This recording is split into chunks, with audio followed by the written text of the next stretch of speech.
Slip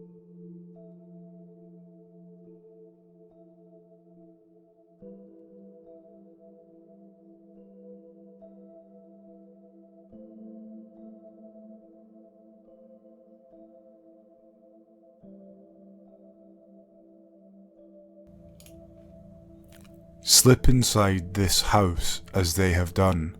A DMT trip report posted to Erowid on November 9th, 2020.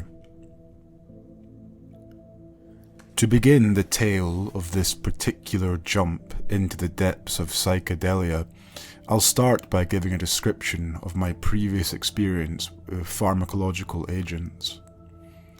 In the course of 4 years, I've smoked marijuana too many times to count, ingested LSD about 24 times, eaten mushrooms a handful of times, taken MDMA 7 times, had a love affair with ketamine, smoked DMT on a handful of occasions, and dabbled briefly with many other psychoactive substances, including MDMA, LSA, 2CE, 25I-NBOME, 25B-MBOME, methadone, opium, GHB, nitrous, and cocaine. Personally, I find compounds of at least a partially psychedelic nature to be the most beneficial and interesting of drug categories. It was around 3:30 PM on what had begun as a rainy day in July when my friends R and H suggested we blast off on some DMT. All three of us were in good spirits as we'd spent the previous night at a friend's house babysitting a few people on MDMA. In my personal experience, having to be sober around people who are rolling is so joyful that I might as well have taken the MDMA myself. But there was also the task of explaining to the first timers that while MDMA is extremely euphoric and pleasurable, it can also be addicting and dangerous, and is something to be respected. I've always been slightly offended by its over-popularization of use within hip-hop culture. We decided not to make any particular preparations for this trip, except that I asked them not to play any music during the experience, as not to distract me from whatever I may see, think, or feel. This may seem reckless, but H told R and me that too much time passing between the desire to trip and the actual trip might kill his nerve to try it. H had only smoked DMT one other time, and so R and I were doing our best to play by his rules and allow for his comfort. I watched as R loaded his bong with the layered batch of marijuana and DMT, first for himself and then for H. Although both of them enjoyed the effects and praised them as being very significant, both also admitted to not having quite broken through. I asked R to measure out the bowl he'd be giving me so that I could be sure to see the other side, but he shook his head and said, "For you, I'll just pack it nice and big." He handed me the lighter, and I burned the top layer of marijuana, pulling on the bong hard and attempting maximum impact. Usually, when I've smoked DMT on previous occasions, there's been a distinct build-up of effects, including slight burning sensation in the lungs, a warm surge slowly coursing through my torso towards my head, a buzzing in the ears that grows to monstrous proportions, and increased sensitivity in my mouth, which I believe is brought on by the rather unpleasant taste of the substance.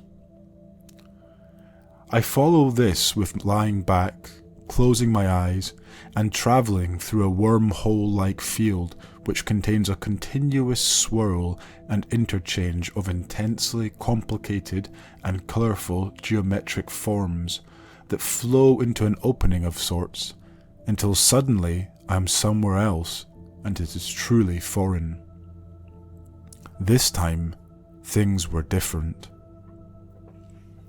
R's voice faded to nothing as I heard him tell me to try hold the smoke in. but I had succeeded in maximum impact, and there was simply no way I wasn't going to cough up the body full of DMT essence I'd imbibed immediately. It was enough. There was no wormhole. I simply closed my eyes and immediately was not in R's room anymore. Instead, I was surrounded by a dozen or more beings that were dancing in the most acrobatic of fashions, skipping and cartwheeling and moving their bodies in styles I find hard to describe. Their bodies were somewhat humanoid in that they had heads and limbs resembling ours, but this was not a three-dimensional realm. They seemed to be made out of a sort of constantly flowing extra-dimensional energy which pulsed and changed colours rapidly, and I'm fairly certain they had male and female genders, or at least two distinct kinds to their race. They had mouths that stretched across their faces, eyes made of the brightest light, rather large ears more pointed than ours, and what looked to me to be a kind of hair on their heads. The scale of their frame was enormous. It was like being in a room of incredibly benevolent giants. I was in awe. Who wouldn't have been? I had made contact with things within the DMT realm before, but none were so charming or so entertaining as these fellows. They danced in beautiful rhythmic patterns and laughed and beckoned me to follow them, and so I did. They showed me their home, a super-dimensional fortress of such aesthetic wonder that I can scarcely compare it with even the finest structures and monuments of human history. We travelled down what appeared to be an endless corridor of light.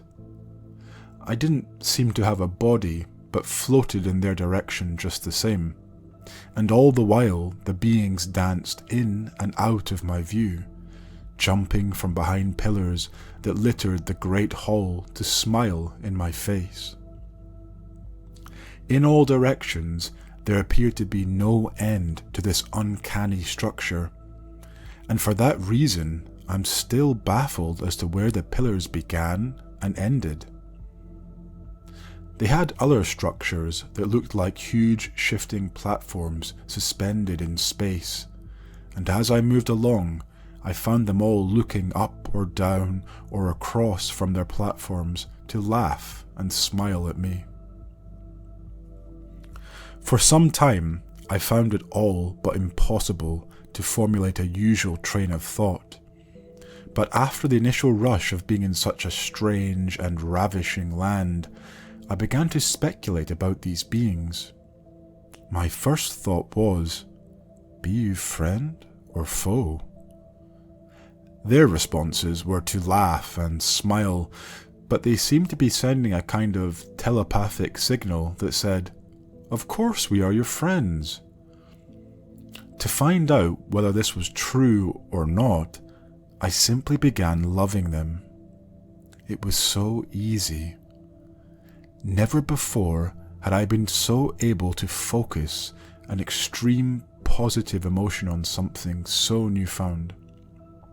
The feeling just flowed so naturally from every corner of my being, and I was so grateful and happy for having found these friends in this far-off world. I told them over and over again that I loved them, and they signalled to me that they loved me as well. And the energy in their already impressive bodies was amplified to an immense glow of pink and orange. They told me that they'd been waiting for me, that they'd been waiting for all of us. This was a cosmic temple, a safe haven for the universe's children, and a learning centre for all who would accept it. I got it. I understood. These things knew the nature of my presence. They knew I was a stranger who needed a little help, and they were being good hosts. They were the ultimate performers in a cross world of pure love, there to entertain and teach me. Their message was simply that I appreciate and love all things around me, and that I be in the service of others. They praised me for my understanding, and for a moment, I'm fairly sure, I saw one of the pairs of male and female present a smaller one of them, perhaps their child. I'm not sure as to what this was supposed to signify, but my understanding is that it was a furthering of their trust in me. The trip began to descend back from such great heights, and something very different happened.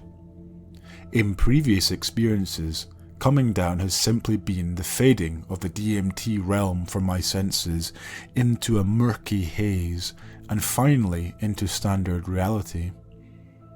This time, it was more like being in a glass elevator that was going down with tenacious speed. It was like I was catching a brief glimpse of each world or dimension that came before that of the playful performers, but I was going too quickly to actually see the details of each layer. Why I had no build-up, but instead a build-down, is still puzzling. I opened my eyes and started laughing. The DMT still swarmed my visual field with light and intricacy, and as I looked out R's window at what had once been considered a dreary day, I was filled with a sense of life and gratitude. The backyard was gloriously ablaze with coloured detail, and I was filled with a reverence for nature and wildlife, and asked myself why man must make such selfish endeavours like the destruction of forests for perceived profit. I swear in that moment I could see the spirit of the trees. They had faces that smiled at my understanding and hopeful appreciation. Perhaps within our dimensional latitude, trees appeared to be nothing more than organic statues, but in that range of mind, they were easily as sentient as people, if not more so. As the residual effects slowly dwindled over the next 10 minutes, I stood up and smiled and laughed for a few minutes before telling R and H how much I loved them and about my experience.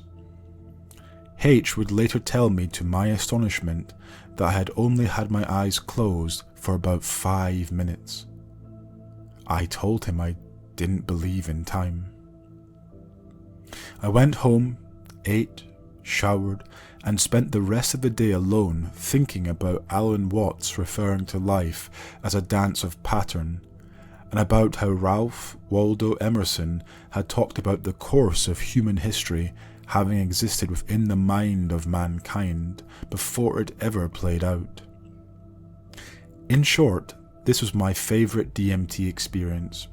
It filled me with hope for the future and renewed my faith in the power of positive thinking. Though I was sick all day, I've never felt better. The universe is alive, and its pulse will rattle you to the core.